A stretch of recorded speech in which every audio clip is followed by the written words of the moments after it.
Today we're talking about sun safety, especially for crew working long hours outside over the summer. We're joined by Susanna Daniels, CEO from Melanoma Focus, a registered UK charity. Susanna, just to start, can you tell us a bit about Melanoma Focus and the work that you do there? Thank you, Lorraine. Melanoma Focus is a national UK charity that is there to support patients. So anyone with a worry or concern about melanoma, we have a helpline run by really experienced skin cancer nurse specialists, and all the information on our website is accredited. We go through an annual accreditation and we run a patient conference as well. We also support healthcare professionals by funding research and again by education. We run conferences for them and we produce national guidelines. And then our third area is advocacy and awareness, because we know that melanoma is a highly preventable cancer. And I understand that it's one of the most common cancers that there is. Yeah, it's the fifth most common cancer in the UK and the rates are rising, which is really concerning, particularly because nearly 9 in 10 cases are preventable. Oh, wow.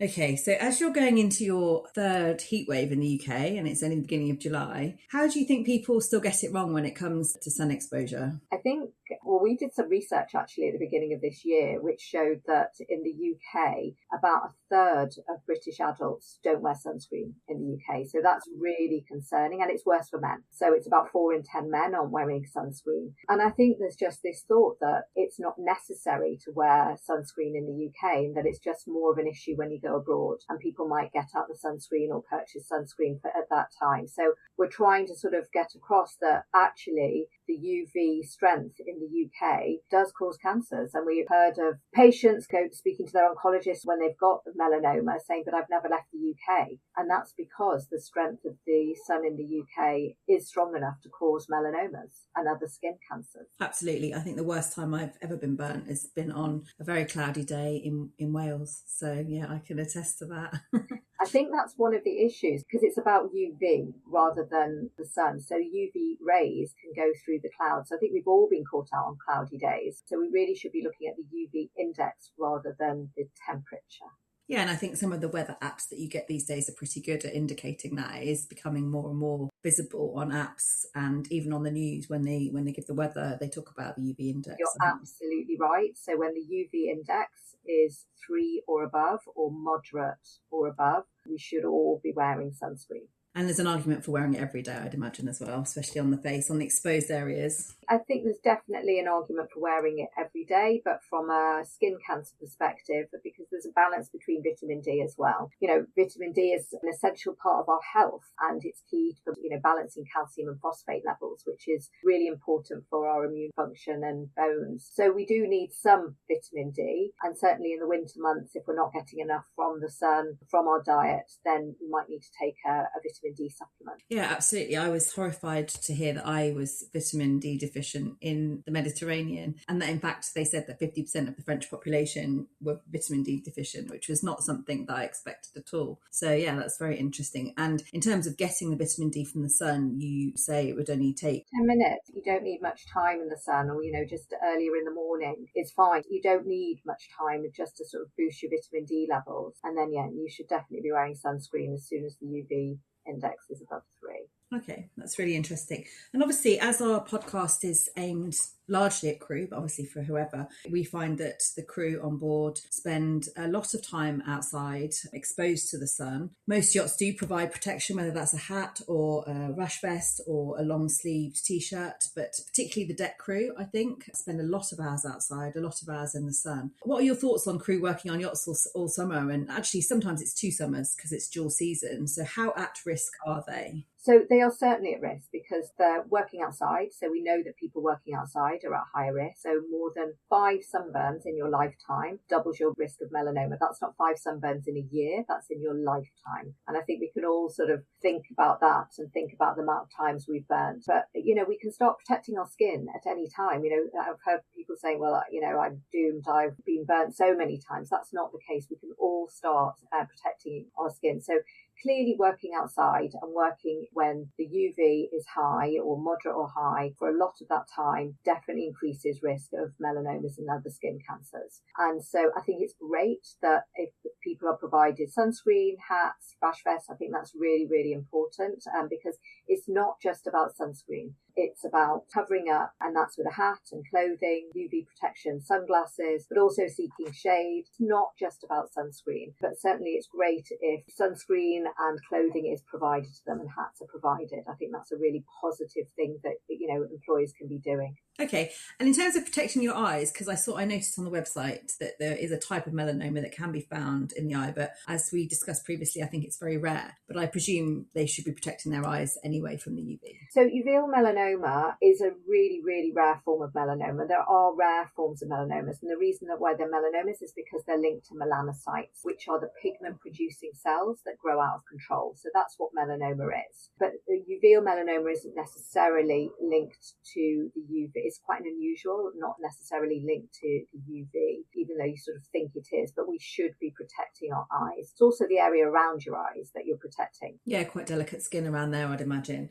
Yeah. And obviously being aware of factors like strong winds, masking sun strength, you don't always feel the heat of the sun. Reflection from the water, I guess, will increase the impact. Exactly. So if you were speaking directly to crew yourself, what should they be doing day to day to protect themselves? So as we mentioned, the important things to do are covering up, wearing a hat, and wearing a high factor broad spectrum sunscreen. So that's a 30 plus sunscreen with high UVA protection. We never put on as much sunscreen as we should do or as it was tested. And so it's really important that you put on more than you think.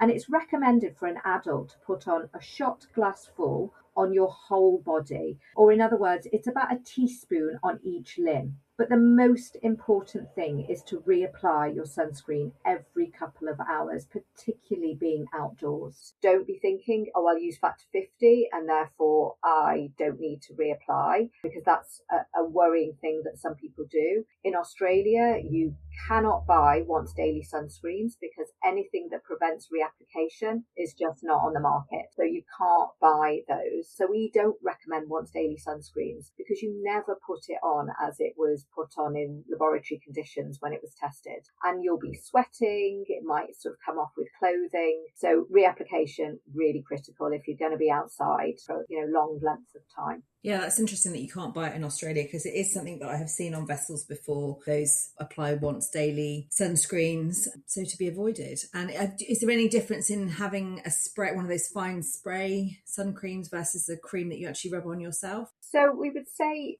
use one which works for you. But with the sprays, you just have to be aware. You need to sort of spray it more than once on an area. If you're going to spray it on your face, go back and forth on your face a number of times. You will often miss a lot of it. So the aerosol can go in, deflect in lots of different areas. So just need to probably put on more than you anticipate if you're using a spray. Yeah. And I know, from a sustainability point of view, unless they're reef safe, we advise against using the spray because obviously it gets into the atmosphere, it gets into the sea. Totally agree.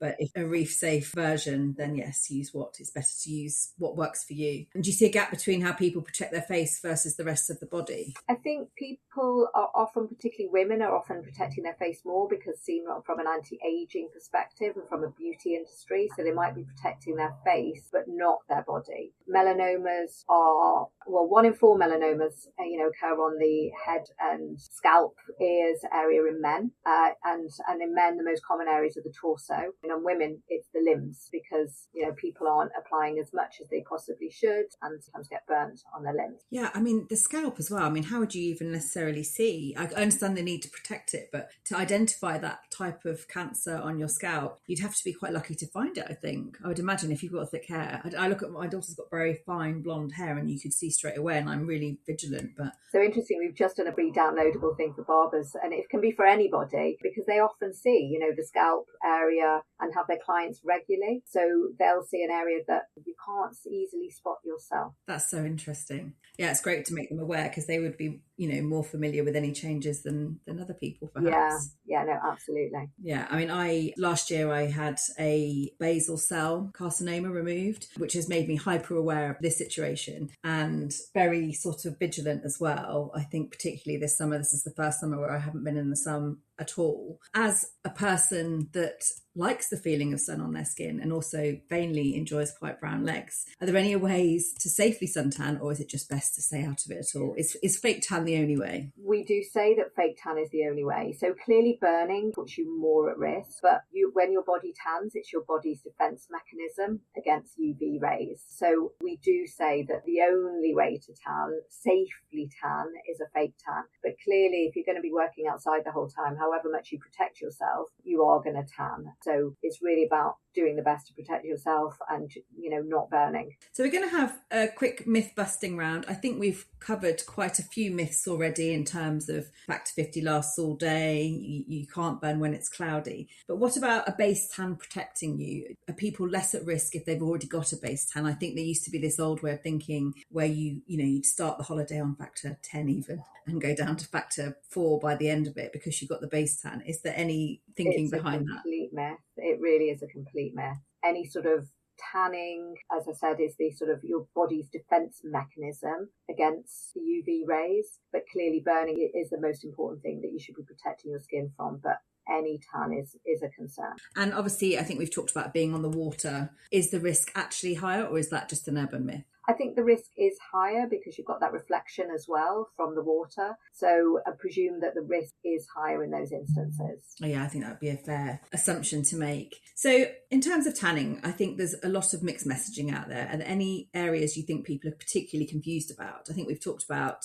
vitamin D versus sun protection. Are sunscreen ingredients safe? So I think there's been a lot of information going out there that sunscreens aren't safe amongst some influencers. This is not the case. So sunscreens have been used safely for many, many years, and there is a wealth of evidence that they prevent cancers rather than causing cancers. But there's just a real concern from the rise of social media that is telling a different story. So sunscreens are safe and are a very good way of preventing skin cancers. Okay, so we should use sunscreen above everything and not be making our own at home or trying to avoid them. Absolutely not. Making own from home, I think that is just a real worry of people doing that. I think there's obviously various applications these days where you can scan the barcode on sunscreen and it can tell you which brands are more full of nasties than others. I know there's an app called Yucca, for example. You can scan the sunscreen and it tells you which are the best ones to buy if you're worried about that kind of thing. I think people are over concerned about sunscreens when they wouldn't be concerned if they were washing their hands, with soap. It's just become this real issue and we're quite perplexed why, because they'll be putting body lotion and not thinking the same way. So true. Shampoo. It's just become really crazy. There isn't this scientific evidence that, and billions of people have used sunscreen for years to prevent skin cancer. So we're really concerned about this. And I think we're sort of working with different industries to try and target this, but it is really, really difficult because of this rise in social media concern. Yeah, I agree. And does sunscreen actually expire? I always believe that it does, but I never really know how long that you should keep it for, when you should throw it away. I know if it changes in consistency, that's a definite sign. But other than that, do you have any advice? So at the back of a sunscreen bottle, there is a picture of it's like an open bottle or an open compartment, and it might say on it 12M. So that means once you've opened it, it can be used for 12 months. So if you've not opened it and you've had it, it will last a lot longer. But there are additional factors that might make it expire quicker. So if it's been left in extreme temperatures, then that also might decrease it. So essentially, if you're using it beyond that time, it just means it won't be as effective. So if you've had something and it's from last summer and you've opened it last summer, then I would probably throw it away and get some new sunscreen. Okay, that's interesting. I have seen that container actually, and it's now you point it out, it's obvious what that means, but I've never really thought about it. I mean, and is there any sort of science behind the different stars on sunscreen? I know some have 3 stars for certain UV ratings, some have 2. Is there anything behind that, or is that just a marketing gimmick? The star rating is really important. So you want to be protected like a broad spectrum sunscreen. But in the UK, it's depicted with a star rating. There'll be a circle normally on the back, and it will have UVA. And what you'll be looking for, you want a 4 or a 5-star. So that's your protection against UVA, so UVA rays. So when we say a broad spectrum, we want to protect our skin against UVA and UVB. So that's what you're looking for, the 4 or 5-star rating and SPF 30 or above. Okay, that's really good advice. And for those people who might walk away thinking, okay, they need to stay out of the sun and would possibly see something on social media about supplements or tanning injections, do you have any concerns or advice about that? We've got real concerns about these tanning injections and nasal sprays. So these are sometimes called the Barbie drug or MT2, and they are artificial hormones. They've not been tested for quality or safety, not approved for human use. And what they do is they stimulate the melanocytes. So they're those pigment-producing cells that we know can cause melanoma. But because they mimic a hormone and they're not specific, they can affect other parts of your body. So they have been, cause various side effects such as breathing difficulties, nausea, vomiting, kidney problems. But the other issue is that we don't know what's in them because they are unregulated. So they can have so many ingredients in them. They might not even have melanotan in them. So that's another problem. But the risk that we're concerned about because they stimulate melanocytes is that they will cause melanomas in years to come. So melanomas can occur because it's that repetitive UV damage to the skin. So essentially, the older you are, the more likely you are to get a melanoma. However, they are unusually common in the younger age group. And this is a problem with people using nasal sprays. They think, or tanning beds. They're thinking, well, it's fine. But, you need to protect your skin now, particularly when your skin is young. Young skin is particularly vulnerable. Okay. That's a really top tip because a lot of the crew are from quite a young demographic. It's one of the most common cancers in younger age group, but it can take sort of 8 years to develop. And, people who've got melanomas in their 20s very much regret some of their life attitudes earlier on. And on the website, I know there's a lot of information on your website, but just to talk about this now quickly, what sort of signs would you be looking for if you suspected you had melanoma? So the most important things to look out for are a new or a changing mole or lesion. So what we mean by changing, it could have changed in shape, it could have changed in colour, in size. You might have more than one colour. It might have jagged edges. It could start bleeding. It could become itchy. So something that it's changing. And if you notice that, or it just looks odd and compared to your other moles or lesions, then contact your GP and get it checked out. They might ask you to take a picture, and that will go through a secure messaging system, and then that can be sent and looked at by the GP. If they think it's fine, but you're still concerned and it still continues to change, or it does change, then I would contact them again. You're your own advocate. So if you notice that and you see that, then you know what's normal for you, then I would contact your GP. Yeah, I think a lot of people tend to put things off and they think that it's fine. Using Google as the diagnosis. Yeah, I think the takeaway is that if you spot any changes from the very beginning, get it seen to. Absolutely. And the other thing is, if it's caught early, it's highly curable. And most times, if you go to your GP with any concerns, it'll be nothing. There'll be nothing to worry about. And they would prefer that you got seen rather than not seen. But if it was a melanoma and it was caught at an early stage, and nearly 9 in 10 are, then it's much, much easier to treat than if it's caught much later and it's spread to other parts of the body. Okay, great. And obviously the website we will attach when we send around the podcast, but it's melanomafocus.org.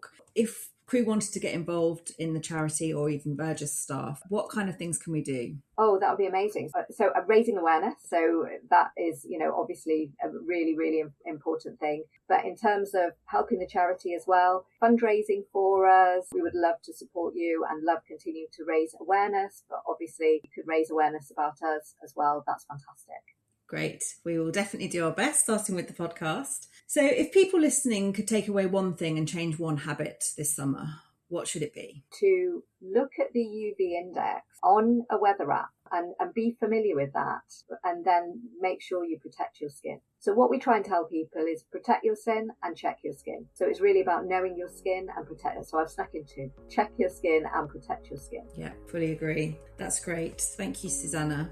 That's a pleasure.